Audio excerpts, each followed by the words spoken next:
मेरा नाम रश्मि है। मेरी शादी एक बहुत ही अच्छे घर में हुई थी। मेरे पति तो लाखों में एक थे। मैं अपने आप को बहुत भाग्यशाली मानती थी कि मुझे ऐसा पति मिला है।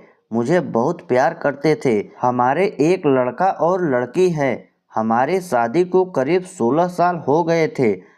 हर खुशी मुझे उन्होंने दी। मैं भगवान से अपने लिए इससे अच्छा पति नहीं मांग सकती थी। मेरी लड़की 14 साल की है और लड़का 10 साल का है।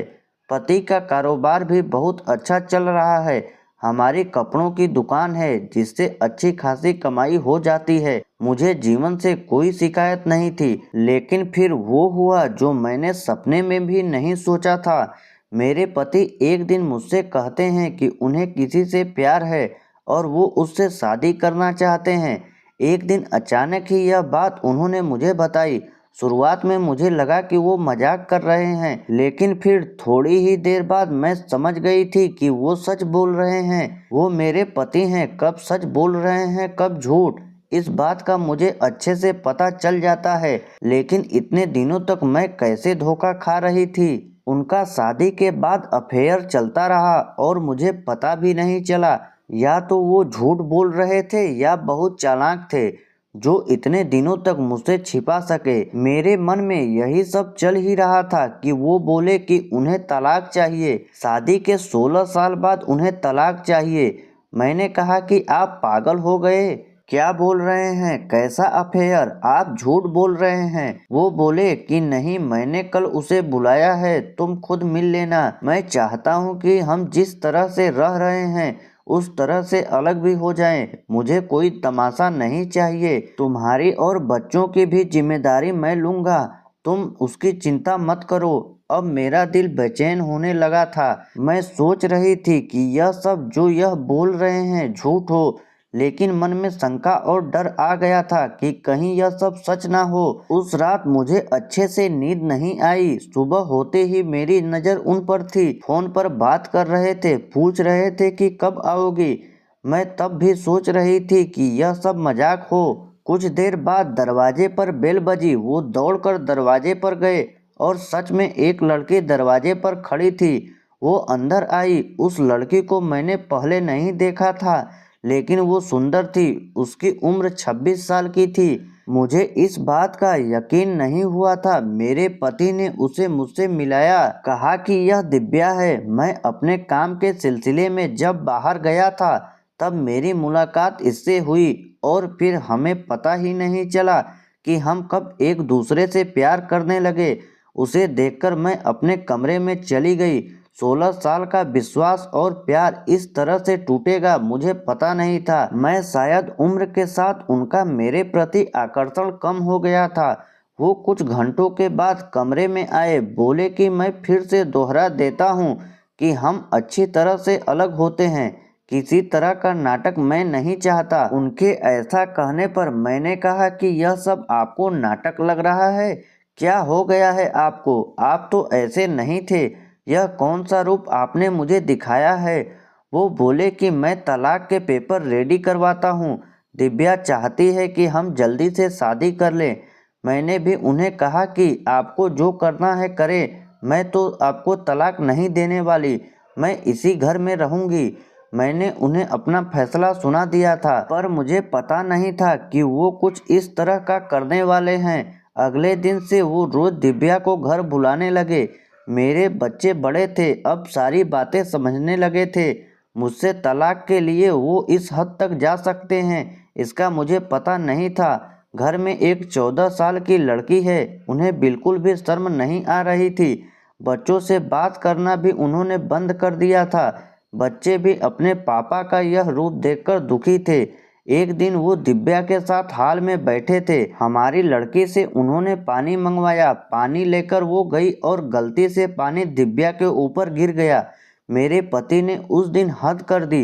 वो दिव्या के लिए मेरी लड़की पर हाथ उठाने वाले थे। मैंने उन्हें यह करता देख लिया और वहीं से उन्हें जोर से कहा, यह क्या कर रहे हो? पागल हो गए हो? मैं जानती हूँ तुम यह सब क्यों कर रहे हो। तलाक के लिए ठीक है, अब तुम इस हद तक जा रहे हो तो फिर मैं तुम्हें तलाक दे ही देती हूँ। उसी समय मैंने अपना और बच्चों का सामान बांधा और अपने घर चली गई। एक ही इतना कैसे बदल सकता है, जो अपनी पत्नी और बच्चों पर जान छिड़कता था, अब वो उसे देखना भी पसंद नहीं कर रहा है। मैं अपने घर थी, उसका फ़ोन मुझे आया, कहा कि मैं तुम्हारी और बच्चों की जिम्मेदारी अभी भी उठाऊंगा। कुछ भी ज़रूरत हो तुम मुझे फ़ोन कर सकती हो, मैं पैसे भिजवाता रहूंगा। मैंने कहा कि मुझे तुम्हारे पैसों की कोई ज़रूरत नहीं है, इसी के दम पर तुमने उस लड़की को इम्प्रेस किया है। मैं अपने बच्चों को संभाल सकती हूँ। उम्र के इस पड़ाव पर आकर इतनी बड़ी लाइफ जीने के बाद मुझे फिर काम करना पड़ेगा, इसका मुझे अंदाज़ा नहीं था। जिंदगी कब आपको उठाकर पटक देती है, इसका आप अंदाज़ा भी नहीं लगा सकते। मुझे भी इतने साल तक उनके साथ रहने के बाद कपड़ों का अच्छा अनुभव हो चुका था, इसलिए मैंने भी अपने घर से कपड़ों का काम शुरू करना चाहती थी। मैं उस इंसान के पैसे नहीं लेना चाहती थी। उनका फ़ोन मुझे आता रहता, बोलते कि तुम मुझसे पैसे ले सकती हो, नया काम शुरू करना है तो भी मैं पैसे दे दूंगा। लेकिन मैं नहीं मानी। मैंने कहा कि आप हमारी तलाक की चिंता करो। समय निकलता गया, मैंने अपने बूते पर थोड़ा कुछ शुरू किया, लेकिन हमारे घर वाले मुझे सपोर्ट कर रहे थे। कुछ समय के लिए उनका फ़ोन आना बंद हो गया।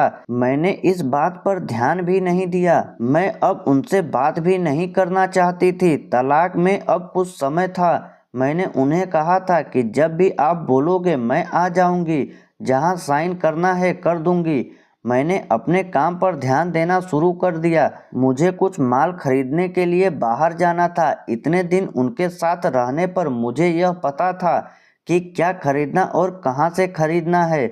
उनका यह अनुभव मेरे काम आया। मैं उस शहर माल खरीदने के लिए गई। मैं वहां पहुंचकर उस दुकान से माल खरीद ही रही थी कि मुझे वहां दिव्या दिखाई दी। वो वहां किसी और के साथ थी, हाथ पकड़े हुए। मुझे देख के साफ पता चल गया था कि अब वो इस लड़के के साथ है।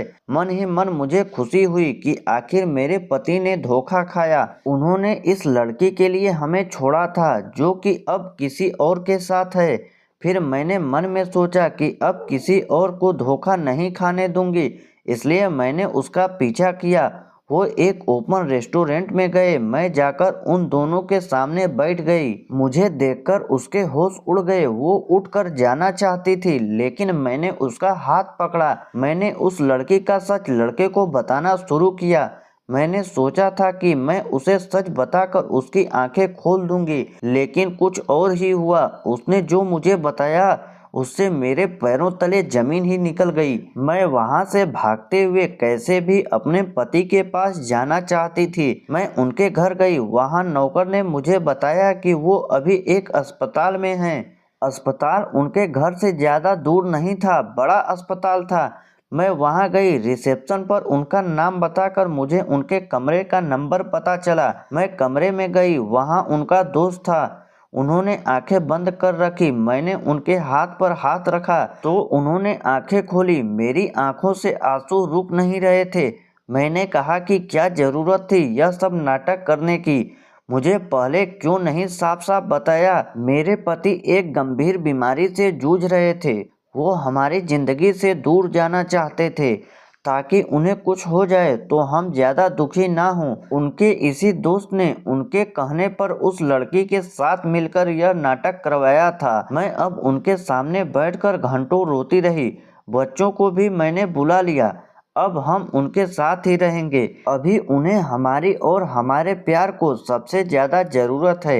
मैं भगवान से दुआ कर रही हूँ कि वो हमारे साथ ही रहें, उन्हें कुछ ना हो। मुझे विश्वास है कि ऐसा ही होगा। तो दोस्तों, यह हार्ट टचिंग स्टोरी आपको कैसी लगी? सच में यार, ये स्टोरी पढ़ने में तो मेरे आंखों से आंसू निकल आए। आपको कैसी लगी कमेंट करके ज़रूर बताइएगा। और ऐसे ही प्यार और इमोशनल भरी स्टोरी सुनने के लिए हमारे चैनल को सब्सक्राइब जरूर कीजिएगा।